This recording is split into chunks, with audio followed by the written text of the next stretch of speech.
პერიოდე დღისინ ერთ-ერთი დამიკავშირდა მორწმუნე და დამირეკა ჩემმა ებრაელმა კლასელმა და გვარიც მითხრა იმისი და მითხრაო რომ აი ეს ომები რომ დამთავრდებაო იგულისხმება რუსეთ-უკრაინის ომი, ამერიკა ირანის ომი და სხვა ჩვენი მეშიახი გამეფდებაო თქვენ რომ ანტიქრისტეს ეძახით და ეს არისო ჭეშმარიტი მესამე ამან დაუწყო წინასწარმეტყველებიდან ლაპარაკი რომ არის დიდ ხილში და სიცრუეში შეყვანილი და სხვადასხვა, მაგრამ მან არაფერი არ ისმინა. გამძაფრებული მოლოდინია არსებობს ებრაელებში, მეტადრე რომელიც თავიანთ შულს მისდევენ მეშიახის, ანუ მესიისა და ხელში საბოლოო თქვენეთში ჩერჩებათ ანტიქრისტე. და როდესაც თვალი აეხილებათ, ებრაელთა საგრძნობი ნაწილი უარყოფს მას და შეუდგება ჭეშმარიტ მესიას, რომელიც მათმა მამებმა ჯვარს აწვეს. აი სწორედ მათ პერიოდში მთელი 3 წელიწადნახევრის განმავლობაში, ეხლა დაუკვირდით თქვენ, შიმშილობა ელიას ლოცვით იყო 3 წელიწადნახევარი, მას ჟამსაშინა.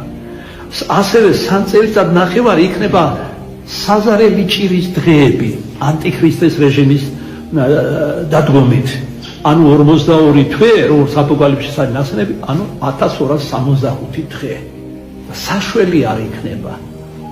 ელია და ენოქი, რომელიც მასთან ერთად გამოეცხადება ისრაელიანებს, ამ ხელს მთელი ამ ხნის განმავლობაში ცრუ მესიას, ანტიქრისტეს, უდიდესი ძალაუფლება ექნება ღვთისაგან ამ ხნის განმავლობაში სწორედ მიცემული, რომ მდინარეს სისხლად აქცევენ, ციდან ცეცხლს ჩამოიყვანენ და სხვა და ეცდებიან, რომ ისრაელიანები სინანულში მოიყვანოს და განდრიკოს ისინი ანტიქრისტეს თაყვანისცემისაგან.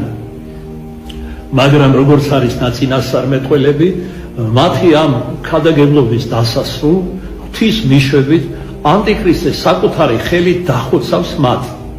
და ისე გაეხარდება მათი სიკვდილი, ენოქისა და ელიას, იმიტომ რომ მათ მოწყლულ სინდის ახელ და დააგვიწევდა და მორალურ ტანჯვას აყენებდნენ ეს წინასწარმეტყველები. თავად კი მიდრეკილი იყვნენ ანტიქრისტესაგან, ცხოვრების წესით, ცოლხედველობით და ასებული სიტყვებით და სხვა საქმეებით, რაც დავარია, რომ ერთმანეთს საჩუქრებსაც კი გაუგზავნენ, როგორც იოანე ღვთისმეტყველი წინასწარმეტყველებს.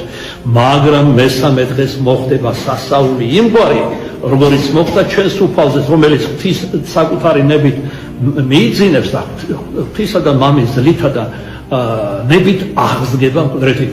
მესამესა დღესა ისინი აღსგებიან მკვდრეთით, მოხდება დამანგრეველი მიწისძვრა, ამის ნიშნად იერუსალიმის მიათებით დაინგრევა